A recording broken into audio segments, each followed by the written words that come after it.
sérieuse.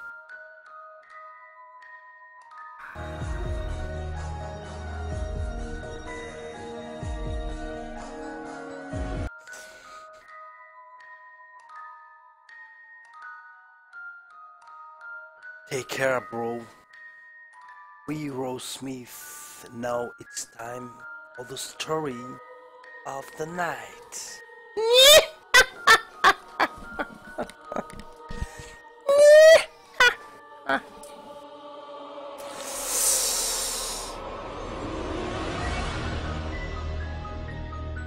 Donc, on remercie Mark Landers qui a envoyé cette histoire.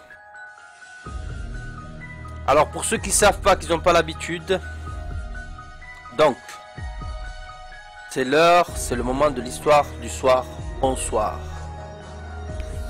Donc une histoire de peur.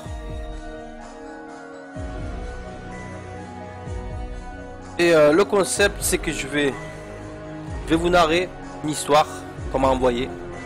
Donc n'hésitez pas à envoyer les histoires, comme ça je peux vous les raconter.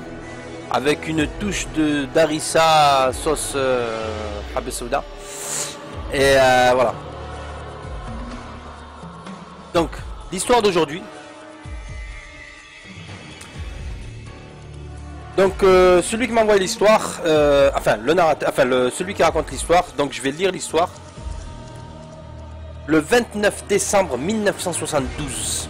Donc cet événement s'est passé le 29 décembre 1972. À 2 jours du nouvel an. Le vol 401 d'Eastern Airlines décolle de l'aéroport de New York avec 170 personnes à bord, dont 14 membres de l'équipage.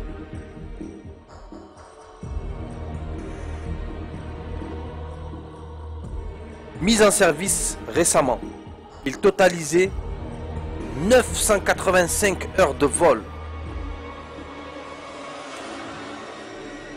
Quelques heures plus tard, à 23h42, précisément, à proximité de l'aéroport international de Miami, un problème technique le précipite dans les marécages des Everglades de l'avion. Les Everglades, vous connaissez les Everglades, les marécages là où Bear Grylls il a fait le web, mais là. Donc il se précipite dans les marécages des Everglades. Et l'avion s'écrase dans une zone infestée d'alligators et de serpents tuant. Les 2 serpents, tuant sur le coup le commandant de bord, Robert Loft, qui est décédé à l'âge de 55 ans et avait comptabilisé 30 000 heures de vol.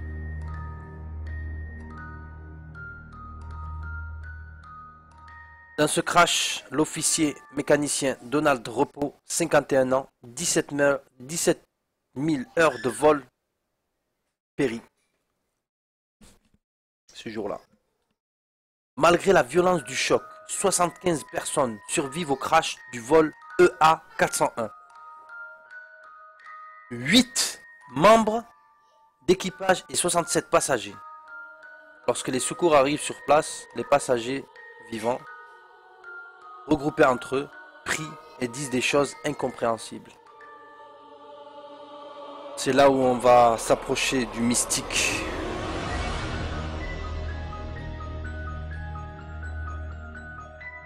Le plus incroyable est que la plupart des 75 miraculés avaient auparavant déjà survécu à des crashs d'avion, à des chutes d'étage ou encore à des accidents de voiture. Donc ces mêmes personnes qui ont survécu ce jour-là, ce qui était très étrange, c'est que c'est des personnes qui ont déjà subi un crash, vécu un crash et ils ont survécu. Donc pour la énième fois, ils ont survécu à ce crash. À des crashs d'avion ou des accidents de voiture. Donc c'était des survivants. Les mois qui suivent, Robert Loft et Donald Repos refont étrangement parler d'eux.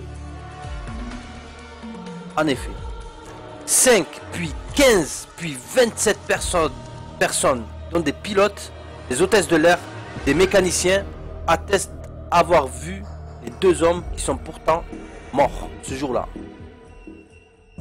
Le 18 mars 1974, 2 hôtesses de l'air et un steward jurent avoir aperçu le visage de Robert Loft sur la vitre d'un hublot. Celui-ci a été récupéré intact après le crash. Coïncidence, le visage de Robert Loft serait animé et ce dernier aurait dit « Attention, le feu, attention au feu ».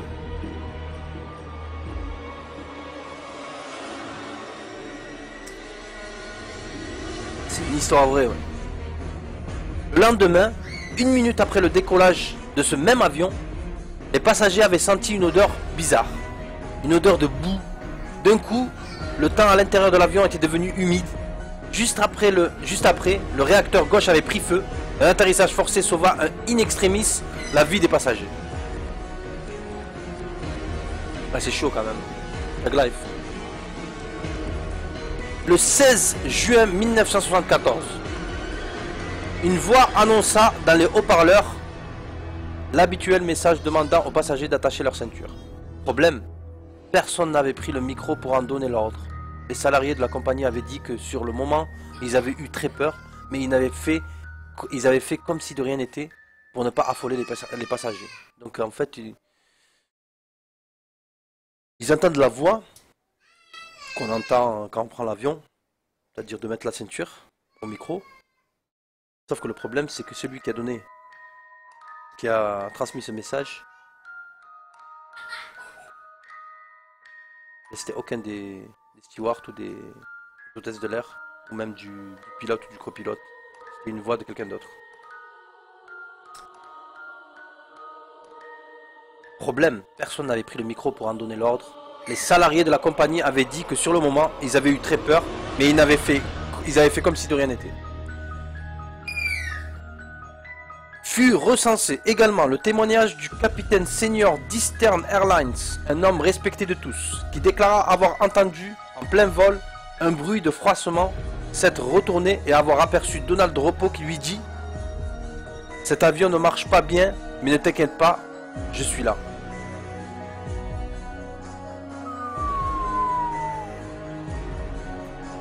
Plus tard encore, des passagers disent avoir entendu des voix juste derrière lui, pendant un vol, derrière eux, pendant un vol. En se retournant, ils regardaient les autres passagers, mais aucun d'eux ne parlait. Pourtant, les voix continuaient toujours. Vous avez compris que ce pilote et ce copilote hantaient l'avion EA401. D'autres disant avoir aperçu en plein vol, en regardant par un hublot, ce fameux hublot qui a été récupéré après le crash, les visages de 2 personnes. C'était très bref.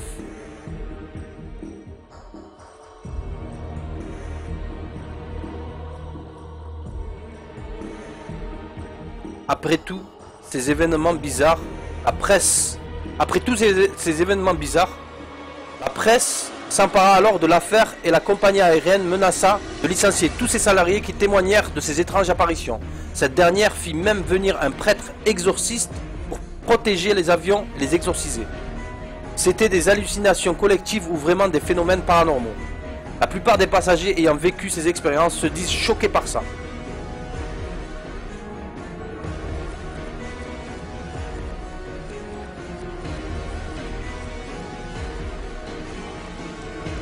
Donc, la dernière fois que je vous ai raconté une histoire, je vous ai présenté Je vous ai montré des photos. Cette fois-ci, je vais vous montrer une vidéo.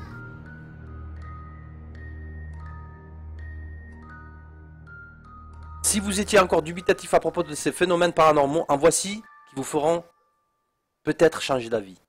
Cette vidéo est extraite d'une caméra de surveillance qui surplombe une intersection bondée de Shenzhen, en Chine. La vidéo est assez troublante. Il s'agit d'un accident causé par une force surnaturelle invisible. On y voit 3 véhicules se soulever comme par magie. Regardez. Je vous montre, pour ceux qui l'ont jamais vu.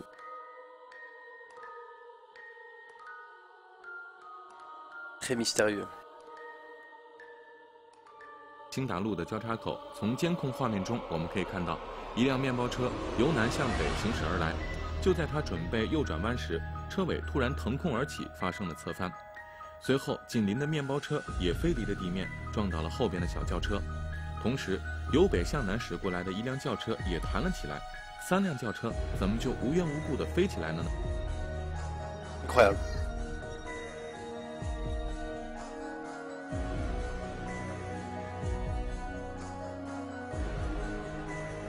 Voici enfin vous avez vu le premier extrait, la première vidéo. Donc cette vidéo est extraite d'une caméra de surveillance qui surplombe une intersection bondée de Shenzhen en Chine. La vidéo est assez troublante, il s'agit d'un accident causé par une force naturelle invisible. On y voit 3 véhicules se soulever comme par magie, l'un d'eux se renverse même sur le côté. Si par hasard vous trouvez une explication tout à fait rationnelle à ce sujet, n'hésitez pas à nous en faire part. Deuxième vidéo. Après l'accident surnaturel survenu à une intersection en Chine, c'est autour d'une possible téléportation. Donc je vous montre la vidéo.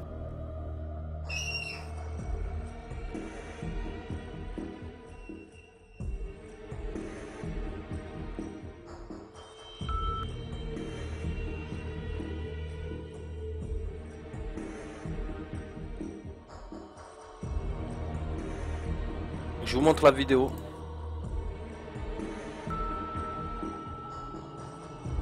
Qui a été récupérée par un youtubeur, cyber...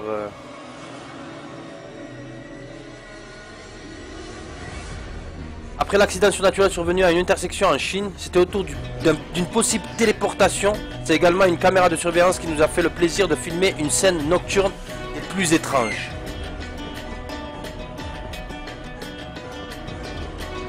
Cela se passe toujours en Chine.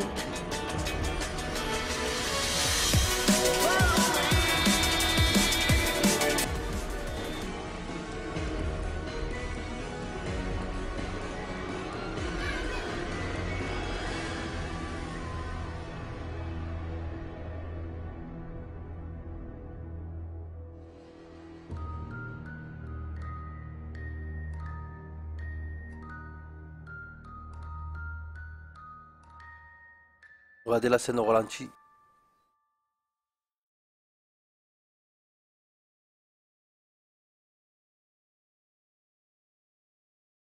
Téléportation. La personne se retrouve dans une autre route.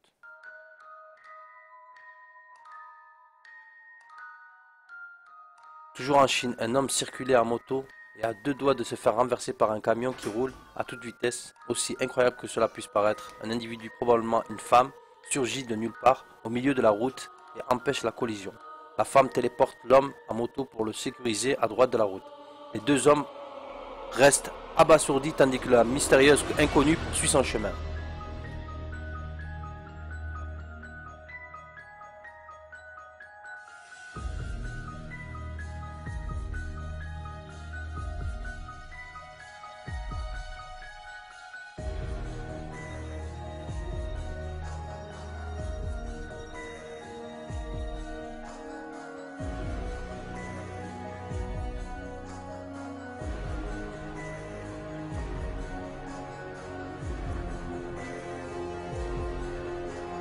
On la voit qui...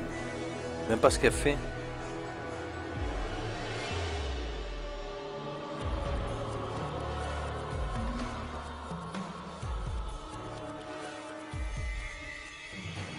Vous en pensez quoi?